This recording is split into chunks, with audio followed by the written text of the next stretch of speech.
mbese ni hehe ushaka kuzamara ubuzima bwawe bw'iteka ryose? Ni mu ijuru cyangwa ni muri Gehinomu? Tega amatwi ijambo ry'Imana ugezweho n'umukozi w'Imana Pasiteri Ntakende Sadoki kuva ku wa mbere kugeza ku wa gatandatu kuva saa 11:45 za mu gitondo. Vari ni wowe Yesu yashenjaguriwe.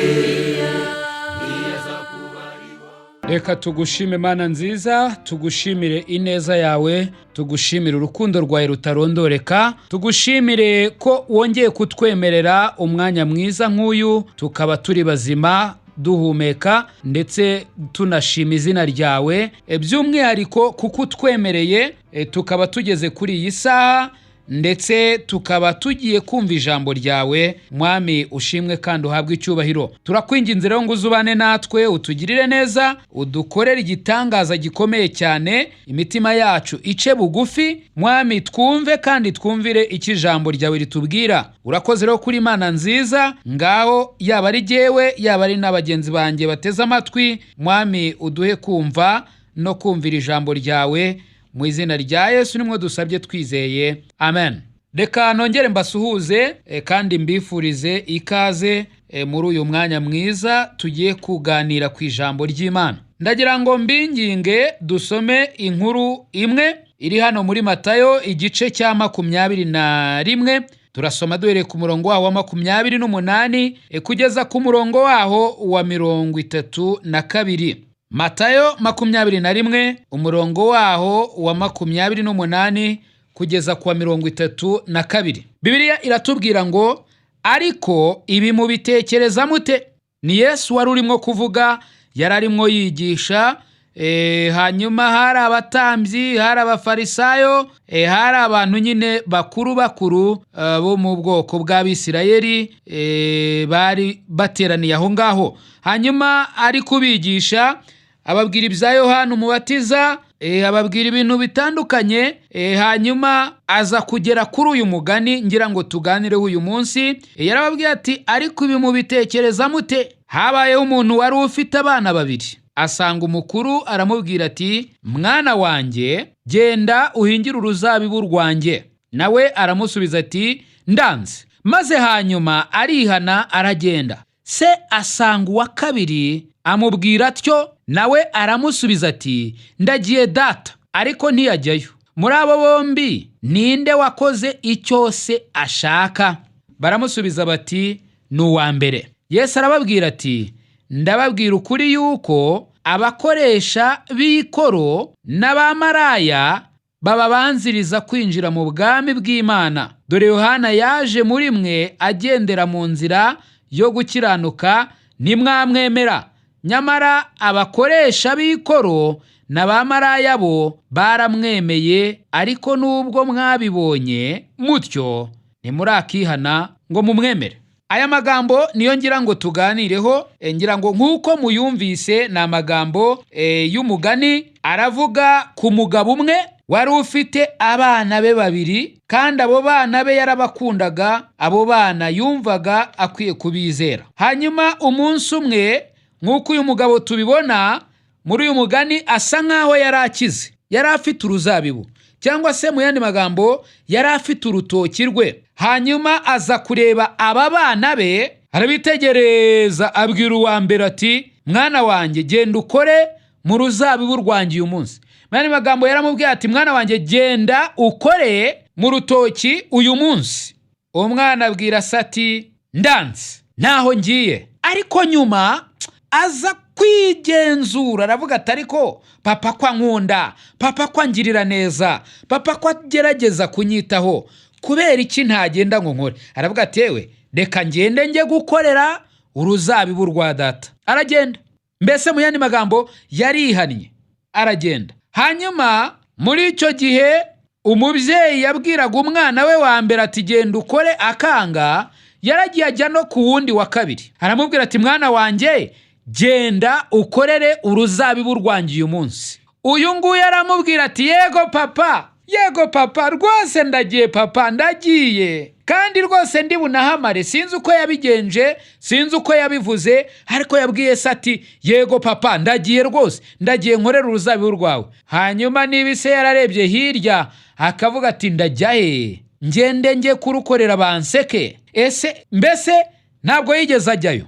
Icyo ngira ngo turebeho ngiki, bombi bari abana bari barabyawe n'uwo mugabo. Noneho aba bana bombi babwiwe icyo bagomba gukora. Hanyuma babwiwe icyo bagomba gukora, umwe yabanje kuvuga amagambo mabi, haravuga ati ntabwo njyayo, ariko arihana ajya gukora. Hanyuma undi yabwiwe kujya gukora, aravuga ati yego papa ndajyayo rwose, ndagenda nkore, ariko ntiyakora. None ndagira ngo twibaze uyu munsi wa none, Yesu we yabajije aba bantu yari arimo abwira, arabaza ati muri abo bombi ninde wakoze icyo se ashaka? Ninde wakoze icyo se ashaka? Barasubiza bati ni uwa mbere, kuko uwa mbere yari yanze mu magambo, ariko yisubiyemo, yisuzumye, asanga akwiriye kugenda agakora icyo se amubwiye, kandi aragenda aragikora. Ariko jyewe ndagira ngo tuganire kuri uyu munsi kuri iyi nsanganyamatsiko igira iti mbese uri mu ruhe ruhande? Kuri aba bana bombi na se wakwishyira ku ruhe ruhande? Kuko ku ruhande rwa se ntabwo wahishyira, kuko turahashyira Imana. Reka Imana bariyo tuvuga ko iri ku ruhande rwa se w'aba bana bombi. None wowe uraba uri ku ruhe ruhande? Ku rw'umwana wa mbere wavuze ati ntabwo ndi bujyeyo, ariko akaza kwihana akagenda akaba arimo gukora mu ruzabibu rwa se, cyangwa uri ku ruhande rw'uyu mwana wavuze ngo yego papa, yego papa, reka ngende nkorera uruzabibu rwawe, ariko ntiyajyayo? Hari ibice bine ngira ngo turebe bigize ubu butumwa mbafitiye kuri uyu munsi wa none, kandi turareba uburyo ibi bice bine bigize ubu butumwa bifata ku buzima bwacu. Icya mbere ndagira ngo turebe, ese ni irihe tsinda waba uri kubarizwamo uyu munsi? Uribaza uti ni irihe tsinda naba mbarizwamo? Cyangwa se urabazwa n'iki kibazo nkubajije uti ni irihe tsinda waba ubarizwamo uyu munsi wa none? Urinde? Cyo ni icya mbere. Mbese uri umwana? Hano muri Matayo twasomye 21 umurongo wa 28 haratubwira ngo ariko ibi mubitekereza mute? Habayeho umuntu wari ufite abana babiri. Ninde wari urimo abwirwa kujya gukora mu ruzabibu? Igisubizo turagisanga muri uyu murongo tumaze gusoma. Ni umwana, kandi ni umwana uwo ari we wese. Ntabwo uyu mugabo yigeze avuga ati mwana wanjye ufite ubunararibonye mu guhingira urutoki, mwana wanjye ufite impamyabushobozi mu bijyanye no gukorera urutoki. Ntabwo yigeze avuga ati mwana wanjye wowe wize amashuri yo gukorera uruzabibu, mwana wanjye wowe w'umubwirizabutumwa genda ujye gukorera uruzabibu rwanjye, mwana wanjye wowe w'umudiyakoni genda ujye gukorera uruzabibu rwanjye, mwana wanjye wowe ufite impano idasanzwe irutiza abandi genda ujye gukorera uruzabibu rwanjye, mwana wanjye wowe ubyibushye kuruta abandi, ufite ubuzima bwiza kuruta abandi, wowe mukuru kuruta abandi, wowe mutoya ugifite imbaraga kuruta abandi, genda ukorera uruzabibu rwanjye. Oya, ahubwo uyu mugabo nk'uko umugani urimo kubivuga yaravuze ati mwana wanjye genda ukorere uruzabibu rwanjye, genda ukorere uruzabibu rwanjye. Ndatekereza yuko nawe ushobora kuba uri gutekereza nkanjye ko uyu mugani ahangaha uri kwerekeza, mbese aho Imana ntabwo yaba irimo kutubwira, irimo kubwira abana bayo ko bakwiriye kugenda bakajya gukora mu ruzabibu rwayo. Abari burasirazuba, mbese aho nutekereza ko Imana iri kukubwira iti mwana wanjye genda ujya gukora mu ruzabibu rwanjye? Abari burengerazuba, abari mu majyepfo, abari mu majyaruguru,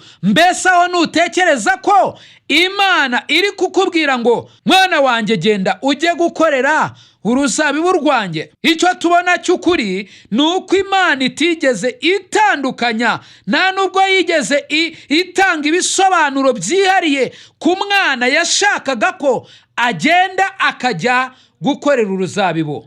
yaravuze gusa ngo mwana wanjye. Ntabwo yigeze ivuga ngo mwana wanjye wowe uruta abandi, mwana wanjye wowe w'umumisiyoneri, mwana wanjye wowe ufite impano, genda ukorere uruzabibu rwanjye. Oya, ahubwo yaravuze ngo mwana wanjye, bivuze ngo umwana uwo ari we wese wari uri mu nyubako ye, wari uri mu buzima bw'uwo mubyeyi, bw'uwo mugabo, wari uri mu maboko y'uwo mugabo, umwana we wese wari uri aho ngaho aho yavugiraga, yagombaga kuba yagenda agakora ibyo se yashakaga yuko akora. Imana iravuga ngo mwana wanjye. Ibi bisobanuye ngo yari umwana mbere yuko asabwa kujya gukora.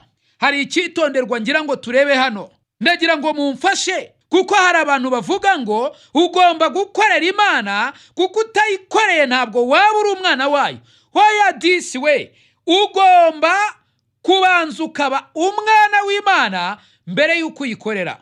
Sinzi niba ucyumvise, ugomba kubanza ukaba umwana w'Imana mbere yuko wagira icyo ukorera Imana.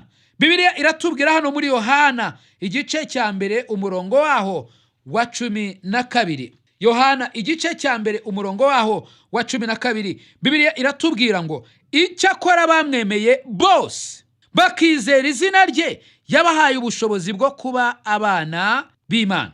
Urebye hano mu Befeso naho hari icyo hatubwira. Befeso igice cya 2, ariko igihe mukirambura mugana mu Befeso, Bibiliya itubwiye neza yuko abamwemeye bakizera izina rye yabahaye ubushobozi bwo kuba abana b'Imana. Noneho waza hano mu Befeso igice cya 2 umurongo wa 8 n'uwa 9 hakatubwira ngo mwakijijwe n'ubuntu kubwo kwizera, ntibyaturutse kuri mwe ahubwo ni impano y'Imana, ntibyavuye no ku mirimo, kugira ngo hatagira umuntu wirarira. N'amagambo asobanutse, n'amagambo yumvikana, twasomye inshuro nyinshi, ariko kandi bitanashoboka ko twazigera turekeraho kuyasoma, kuko n'amagambo meza.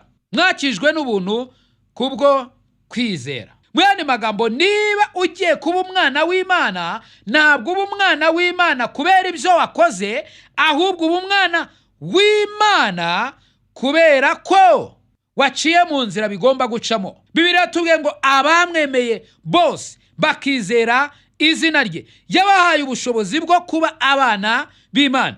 Kandi Bibiliya tubwiye ngo dukizwa n'ubuntu kubwo kwizera.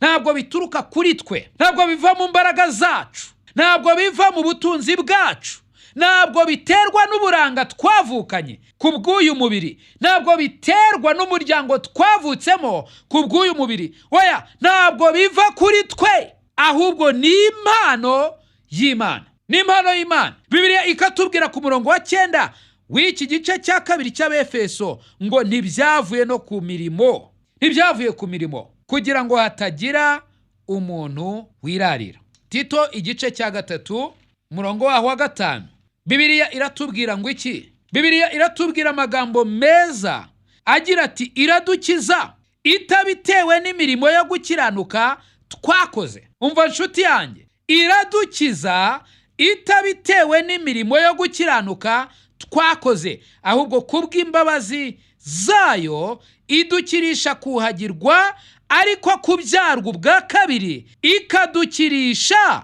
no guhindurwa bashya n'umwuka wera. Mana yacu ishimwe cyane. Ntabwo tugirwa abana nuko twakoze, ahubwo dukwiye gukora kubera yuko turi abana. Icya kabiri, ese uyu mwana amaze guhamagarwa, amaze kumva rino jambo ngo mwana wanjye, yabwiwe iki? Hano ku murongo wa 28 n'ubundi muri Matayo, ndagira ngo mumfashe tugarukeyo. Matayo 21 umurongo wa 28. Bibiliya iratubwira kuri iki gice cya 2 cy'uyu murongo ngo asanga umukuru aramubwira ati mwana wanjye genda uhingire uruzabibu rwanjye. Karame ntabwo ndi kuyibonamo, cyangwa se hari n'abitama ngo ye, ariko uko waba ubitekereza kose, uyu mwana amaze guhamagarwa, ntekereza yuko yitabye. Hanyuma Imana nanjye ise aramubwira ati genda uhingire uruzabibu rwanjye. Imana itegeka umwana wayo kugenda agakora, kimwe nk'uko uyu mubyeyi yabwiye umwana we ngo mwana wanjye genda ukorere uruzabibu rwanjye. Ni nako Imana itegeka abana bayo kugenda bakayikorera.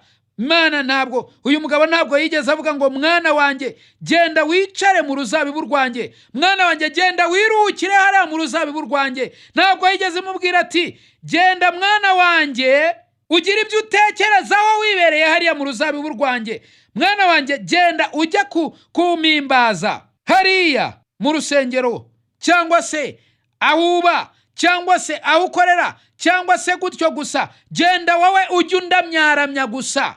Oya, ahubwo nta nubwo yigeze imubwira ngo genda wumve rwose uguwe neza, wumve uhumeka neza, genda rwose wumve umerewe neza, maze ushake komite ujyamo maze uyibemo.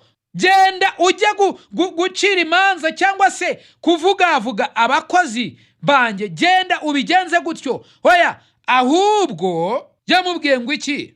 Genda ukorere uruzabibu rwanjye, genda ukorere uruzabibu rwanjye. Reka nkubwire nshuti yanjye, aho waba uri hose, jyewe ntabwo mvuga ubutumwa bw'amadini ngo nkubwire ngo iryo dini ryawe ngo gira gutya na gutya. Oya, ahubwo ndagira ngo nkubwire aho waba uri hose, niba uri umukristo, ubwo uri umwana w'Imana, ubwo wabyawe n'Imana, reka nkubwire disi we, wowe waba utekereza ko uri umukristo mu idini yawe gutyo gusa, ntabwo iyo ugiye ku rusengero aho usengera uba ugiye ngo wumve umuntu uri kuhavugira cyangwa ngo wumve abari kuharirimbira. Ntabwo ibyo ari byo byakugira umukristo mwiza, kuko aho ngaho wagiye kw'iyo nyubako mwita urusengero, kw'iyo nyubako muhuriramo mugiye gusenga, ntabwo ariho hakugira umukristo mwiza. Kubera yuko wumvise umuntu aririmba, kubera yuko wabonye umuntu yitera hejuru yidagadura, kubera yuko wumvise umuntu avuga, ntabwo ibyo ari byo bikugira umukristo mwiza. Kuko aho hantu, reka mpagereranye no kuri sitasiyo ya esanse. Iyo ugiye ku rusengero ntabwo bikugira umukristo mwiza, ahubwo iyo ugiye ku rusengero icyo uba ugiye gukora, uba usa nk'ugiye kunywa esanse, aho ufatira imbaraga, aho ufatira umuriro, aho ufatira intege zo kugenda ukajya hariya hanze ugakora, ukorera Imana iminsi yose. Imana iravuga ngo mwana wanjye genda unkorere uyu munsi mu ruzabibu rwanjye. Reka nkubwire ibanga ryo kumvira Imana this way. Ntabwo ari ukugira aho ujya ngo ubyine cyane, ntabwo ari ukugira aho ujya ngo ugende wumve uguwe neza, ntabwo ari ukugira aho ujya ngo ugire ibyo wumva bindi bidasanzwe, ahubwo dore ibanga Imana ishaka ku bana bayo, dore ibanga nuko ugenda ugakora icyo ishaka buri munsi. Ntabwo ibanga ari uko ugira ijwi ridasanzwe, ntabwo ibanga ari uko wumva ufite ishyaka ridasanzwe, ntabwo ibanga ari uko wumva ufite impano kugira ngo ube wagenda ukorera Imana. Oya, ibanga ngiri ni ukugenda ugakorera Imana.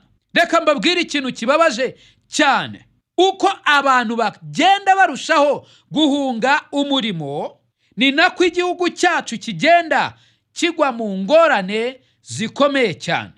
Wari ukwiye kunezezwa no gukora, wari ukwiye kunezezwa no gukora, ariko hari abantu badashaka gukora, bashaka kubaho banyanganya abandi, bashaka kubaho bakora ibintu batari bakwiriye gukora. Ndagira ngo nkubwire ko hari ingero nyinshi z'abantu badashaka gukora, ahubwo bashaka kwiba. Hari abantu bamwe bajya bambabaza cyane, ntabwo ari ubwa mbere mbivuzeho, nta nubwo ari n'ubwa nyuma uyu munsi mbivuzeho. Hari abantu bagenda bagahagarara imbere y'amaduka y'abandi, bamara kuhagarara gasanga yifashe mu mufuka, byibura nta nubwo ari gukubura aho hantu, byibura nta nubwo agiye gusaba akazi aho hantu, ahubwo we ahahagaze kugira ngo akore akazi ko kubeshya nyiri iduka, narangiza abeshye n'umukiriya maze abakuremwo amafaranga. Abo bantu ntabwo bakora, bariba. Hari abandi bahagarara ku mihanda ategereje ko umushoferi wa tagisi ari buhanyure akamubeshya, hanyuma n'umugenzi ushaka kugira aho yigira nawe akamubeshya, hanyuma akababeshya bombi hakabakuraho amafaranga. Uwo ntabwo akora, ahubwo ni umujura. Umuntu ugiye gutega taxi yakabaye ari umuntu ukuze, uzi neza ahantu agiye, uzi neza kuba yahagarika imodoka akayijyamo ndetse akayishyura. N'umuntu utwara imodoka nawe yakabaye ari umuntu ukuze, uzi kugenda anareba ku buryo yamenya ngo uriya muntu arampagaritse kandi arashaka kugenda, kandi reka mpagarare kuko ndabona nashobora kumutwara, reka mpagarare mutware. Ariko abantu ntabwo bashaka gukora, abantu bashaka iby'ubusa. Hari nayo mpamvu tugushije ishyano, kuko abantu ntabwo banezezwa no gukora. Ndagira ngo nkubwire, nta kintu kitari mu mwanya wacyo, nta kintu kibaho ku isi kitari mu mwanya wacyo. Nk'umukristo utagenda ngo akorere Imana, nta kintu kindi kiriho kitari mu mwanya wacyo cyaruta umukristo utagenda ngo akorere Imana. Umva wa mukristo uri burasirazuba, umva wa mukristo we uri mu burengerazuba, wa mukristo uri mu majyepfo no mu majyaruguru, uri hano i Kigali, utagenda ngo ukorere Imana, ndagira ngo nkubwire ngo nta kintu kibaho cyaba kitari mu mwanya wacyo cyakuruta. Kubera iki? Imana yagukoreye kugira ngo ugende ukore. Abefeso igice cya 2 umurongo waho wa 10. Imana yakuremeye kugira ngo ugende ukore. Wa mukristo we, Imana yakuremeye kugira ngo ugende ukore. Ntabwo ari ukwicara muri zo ntebe zaho wita ku rusengero, ntabwo ari ukwicara iwawe mu rugo, ntabwo ari ukwicara ngo uvuge ngo yewe narakijijwe ngo birangiriyeho. Oya, Imana yagushyiriyeho kugira ngo ugende ukore. Befeso 2 umurongo waho wa 10, Bibiliya iratubwira ngo kuko turabo yaremye, ituremeye imirimo myiza muri Kristo Yesu, iyi Imana yiteguriye kera kugira ngo tuyigenderemo. Garutse gatoya, Imana ntabwo yari irimo kubwira uriya mubyeyi twabonye muri uriya mugani, ntabwo yari ari kubwira abana be ngo bagende bajye gutera uruzabibu, ahubwo yari irimo kubabwira. Yabwiye uwa mbere, ibwira n'uwa kabiri kugenda bagahingira uruzabibu rwe. Natwe Imana ntitubwira ngo tugende tujye guhanga umurimo, ahubwo iratubwira ngo nidukore umurimo wayo. Niyo yashyizeho umurimo wayo, niyo yawutangiye. Icyo Imana ishaka gusa nuko ugenda ugakora mu murimo wayo. Niba utarimo kugenda ukorera Imana, ndagira ngo nkubwire ngo ntabwo urimo gusohoza gahunda y'Imana ku buzima bwawe. Ushobora rero kuba wagereranywa n'ifi yanga koga, wagereranywa n'inyoni yanze kuguruka, wagereranywa n'umuntu uririmba ijwi ryiza rya solo cyangwa se ijwi ryiza rya mbere ariko ukanga kuririmba. Ndagira ngo nkubwire ngo niba uri umukristo ukaba utari gukorera Imana, wagereranywa n'imbwa yanze kumoka. Biragoye kubona imbwa yanze kumoka, imbwa iramoka. Wagereranywa umubaji disi we, waha imbaho nziza cyane ariko akanga kugira icyo yazibazamo akazihorera kandi ari umubaji. Uragereranywa umugezi mwiza ufite amazi meza ariko wanze gutemba. None se wagize ngo uri umukristo ariko ukanga kugenda ngo ukorere Imana. Uzi ngo uwashaka ntiyakugereranya n'isake itagira ikirokoroko, washaka yakugereranya n'umubyinnyi wanze kujya mu birori. Uyu ni umukristo utagenda ngo akorere Imana. Mana, ndakwinginze duhe abakristo bagenda bakagukorera, bagenda bagakora umurimo wawe. Mana, abo bakristo turabakeneye. Mwami Yesu Kristo harimwe aravuga ngo mwana wanjye genda ujye kunkorera mu ruzabibu rwanjye, genda ukore. Niki urimo gukorera Imana? Ndagira ngo nkwibarize, niki uri gukorera Imana?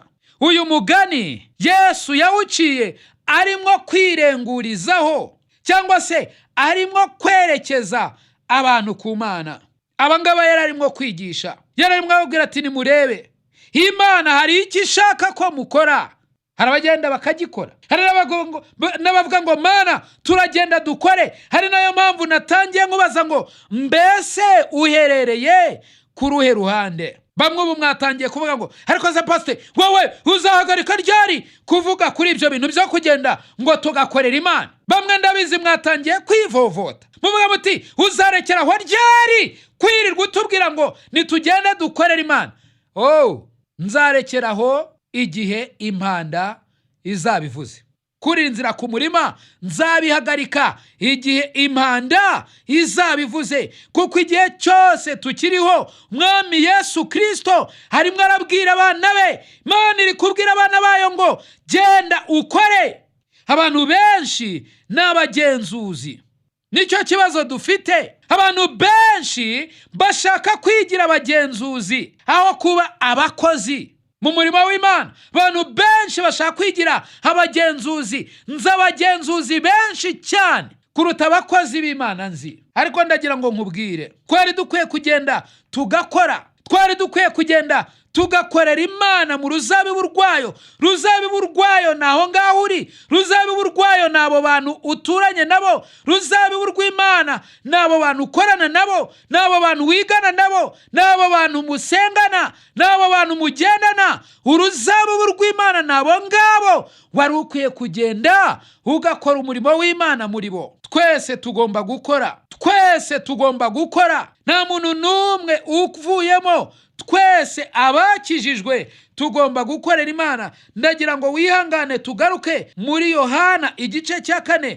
umurongo waho wa 34. Bibiliya iratubwira, Yohana igice cya 4 umurongo waho wa 34. Ndagira ngo dusome uyu murongo gusa. Inkuru yo murayizi, ni inkuru Yesu aho yavuganaga n'umusamariyakazi. Murongo wa 34 haravuga ngo Yesu arababwira ati, ibyo kurya byanjye ni ugukora ibyo wantumye ashaka no kurangiza umurimo we. Gera ikirenge mu cya Yesu nshuti yanjye. Yesu igihe yari ari kuri iyi si, ndetse igihe yageraga hano kuri uyu mugezi akabwiriza uyu mudamu ubutumwa bwiza, ndagira ngo nkubwire ngo abigishwa be ntabwo basobanukiwe neza, kuko bamutekerezaga nk'uwakabaye ashonje, bamutekerezaga nk'umuntu wakabaye aryamye. None baraje bavuye guhaha, bavuye gushaka icyo kurya, bamubonye harimo kwigisha, ndetse noneho ntabwo ari kwigisha umudamu batekerezaga ko yakabaye avugana nawe, kuko yari arimo kubwira umusamariyakazi. Ntabwo yari umuyuda nyamuyuda, ndavuga ntabwo yari umuyuda wa wundi utari uwo kunenwa. Basamariyakazi ni abantu bari baravutse ku banyamahanga bababyaranye n'Abasamariya, niyo mpamvu babanenaga, bumvaga batuzuye. Ariko noneho Yesu yari ari kwiganirira n'uyu. Abigishwa be baje bati, mwigisha rero akira fungura, tamira. Ati reka da, ibyo kurya byanjye ni ugukora ibyo wantumye ashaka. Mwandi magambo, ntabwo yari yitaye ku mubiri yari yambaye, ntabwo yari yitaye ku gifu cye, ahubwo yarashishikajwe no gukora ibyo Data yamutumye gukora. Kandi si ugukora gutyo gusa, ahubwo yari afite n'intego yari imushishikaje, yari yo kurangiza umurimo wa Data. Mwana wanjye genda ukore, niko Imana ikubwira. Genda ukore mu ruzabibu rwanjye. Yohana 5 umurongo wa 17 Bibiliya iratubwira andi magambo meza, magambo meza. Ahangaha Yesu ni igihe yakizaga umuntu umaze imyaka 38 amugaye. Yesu aramukiza. Ibyakurikiyeho ngira ngo murabizi uko abayuda n'abafarisayo babijije uyu mugabo icyoke, babijije uyu muntu icyokere, baramubwira bati reka da, urakora ibiki? Ntuzi yuko ari ku isabato? We shyira hasi ntugakore. Ariko ku murongo wa 17 ngo arabasubiza ati, data arakora kugeza n'ubu, nanjye ndakora. Data arakora kugeza n'ubu, nanjye ndakora. Umva yewe uko iso arimo kukubwira, iso ari kukubwira, niba warabyawe n'Imana ukabura umwana w'Imana, mwana wanjye genda ukore, kuko Imana ntabwo yicaye, Imana irakora, iri ku murimo. Mbese wowe uri ku ruhe ruhande? Uri ku ruhande rw'umwana wisubiyeho akagenda agakora, cyangwa uri kuri uriya wabeshye ngo ndagiye nkore ariko ntiyakora? Yohana igice cya 9 umurongo waho wa 4, Bibiliya iratubwira amagambo meza igira ngo, nkwiriye gukora imirimo y'uwantumye hakiri ku manywa, bugiye kwira ni igihe umuntu atakibasha gukora. Uzakora igihe cyarangiye se, cyangwa wari ukwiriye gukora uyu munsi wa none? Mwana w'Imana, genda ukorera Imana aho uri hose. Ndagira ngo nkubwire ngo haguruka ukorere Imana. Hari ibyanditswe byinshi twasoma, ariko ndagira ngo turebe mu Byakozwe n'Intumwa igice cya 13. Byakozwe n'Intumwa 13 umurongo waho wa 2. Bibiliya iratubwira iki? Bibiliya iratubwira amagambo agira ati, Byakozwe n'Intumwa 13 umurongo wa 2, Bibiliya iratubwira ngo ubwo basengaga Umwami Imana biyiriza ubusa, Umwuka Wera yarababwiye ati, mundobanurire Barinaba na Sawuli bankorera umurimo mbahamagariye gukora. Aha ni igihe Barinaba na Sawuli batoranywaga n'Umwuka Wera bagahamagarirwa gukora umurimo, ndetse Imana ishimwe kuko barumviye. Ariko ndagira ngo nkubaze, mbese wowe uri ku ruhe ruhande? Mbese uri gukorera Imana? Gice cya 15 cy'Ibyakozwe n'Intumwa murongo wa 38, Bibiliya iratubwira ngo, Byakozwe n'Intumwa 15 murongo wa 38, Bibiliya iratubwira ngo, ariko Pawulo ntiyashima kumujyana kuko yabahanye i Pamfiliya ntajyane nabo mu murimo.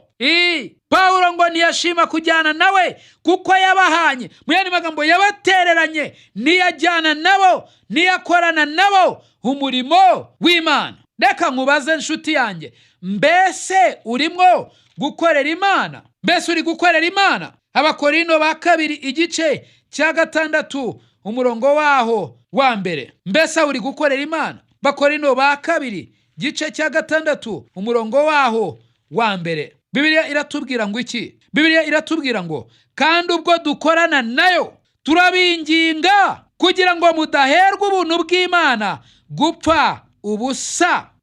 Ntugaherwe ubuntu bw'Imana gupfa ubusa. Genda ukorera Imana. Niba waragiriwe ubuntu bwo kuba umwana w'Imana, bwo kubyarwa n'Imana, uyu munsi Imana ikaba ikubara mu bana bayo, ukaba uri umwe mu muryango w'Imana, ndakwinginga kubw'ubwo buntu twagiriwe, genda ukorera Imana. Wakwibaza ikindi kibazo, ukibaza uti, none se nzagenda ryari? Simbanza nkarangiza amashuri yanjye, simbanza nkarangiza iby'urugo rwanjye, simbanza nkakora ibi n'ibi, ese singomba kubanza nkazaba umudiyakoni, ese singomba kubanza nkazarambikwaho ibiganza, ese singomba kubanza nkaca muri ibi n'ibi? Umva igisubizo n'uyu munsi. Uyu munsi genda ukorere uruzabibu rwanjye uyu munsi. N'uyu munsi genda ubwiriza ubutumwa bwiza disi we uyu munsi. Uribaza uti hehe mu ruzabibu rwanjye? Imana irakubwira ngo genda ubwire abantu bose, byaremwe byose ubutumwa bwiza. Nicyo Bibiliya iri kukubwira, nicyo uruzabibu Imana iri kukubwira ruvuze. Genda ubwirize abaremwe bose ubutumwa bwiza. Imana yacu idufashe kandi Imana yacu itugirire neza. Abantu benshi cyane baheze mu ruzitiro rw'amadini, urasanga rwose abantu bakijijwe ariko batavuga ubutumwa bwiza. Urasanga abantu bakijijwe bibereye aho ngaho iwabo nta kibazo rwose, bavuga bati Mana ushimwe kuko wadukijije. Ibyo ni byiza, nanjye ndabishimye rwose, n'Imana irabishima pe. Ariko reka nkubwire, ntabwo icyari cy'Imana yagukirije, ntabwo icyari cyo waherewe agakiza, ahubwo Imana hari umurimo yiteguriye kera kugira ngo uwugenderemo, kugira ngo ugende uwukora. Mana yacu idufashe, kandi Imana yacu ifungure amatwi y'imitima yacu kugira ngo dushobore kumva neza. Imana iri kuguhamagara, niba uri umwana wayo aho waba uri hose, Imana iri kuguhamagara, kandi dore ikiri kukubwira, iri kukubwira ngo mwana wanjye, genda ukorere uruzabibu rwanjye uyu munsi. Genda ukorere uruzabibu rwanjye. Cyama ukumva ijwi ry'Imana, icyama ukumvira ijwi ry'Imana, icyama ugakora icyo Imana iri kukubwira, maze Imana ikanezerwa kuko urimo gukora icyo ishaka ko ukora. Abantu benshi baravuga ngo icyambwira ubushake bw'Imana jyewe nabukora. Umva, genda ukorere uruzabibu rw'Imana, genda ubwirize ubutumwa bwiza mu baremwe bose. Genda ubikore kuko nicyo Imana ishaka. Mana duha abakristo bakora umurimo wawe. Mana duha abakristo bagenda bagakora bakagukorera. Hapana abakristo bicazwa n'amagambo, pana abakristo birirwa bavuga, birirwa bafite iminwa miremire, birirwa batoto. Mana duha abakristo bazima bagenda bakagukorera. I Karuvari ni wowe Yesu yashenjaguriwe. Nshuti mukundwa, mbese aho izina ryawe ryanditswe mu gitabo cy'ubugingo? Ese impanda ivuze Yesu agarutse nonaha, cyangwa uramutse uvuye mu mubiri, wizeye neza 100% ko wajya mu ijuru? Ndakwinginga ngo uyu munsi utekereze ku iherezo ryawe, maze ufate umwanzuro uruta iyindi. Imana iragukunda kandi Yesu aragutegereje. Ngwino, tebuka aguha agakiza, akuruhura umutwaro w'ubwoba, aguha amahoro, umunezero n'ibyiringiro byuzuye byo mu mutima. Ukeneye ubundi bufasha, waduhamagara kuri izi nimero: 0783 00 16 46. Imana iguha umugisha. Kuba ari wowe munyabyaha gusa uhari, ntibyari kubuza Yesu kuza hano kugupfira. Niwaburira imbabazi kubire